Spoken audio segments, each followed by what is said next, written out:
This video will show you the quick and easy steps to installing a control panel on your Cove fire pit by the Outdoor GreatRoom Company. A control panel bracket, and 4 screws come packaged with every Cove fire pit. You will need to supply your own electric screwdriver and a pair of gloves. First, position the control panel bracket in the designated cutout section of the inside of the Cove so that the 2 ends rest on either side of the cutout.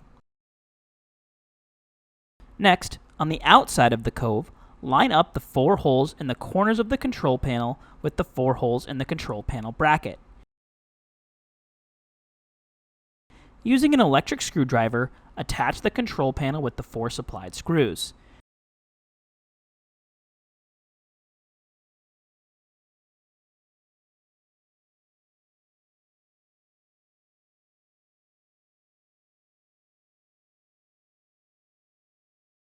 Confirm that the control panel is firmly attached to the bracket.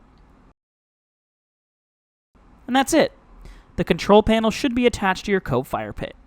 You are now ready for the next step, which is installing the Crystal Fire Plus gas burner. For more information on how to do that, check out the links in our description or head on over to outdoorrooms.com.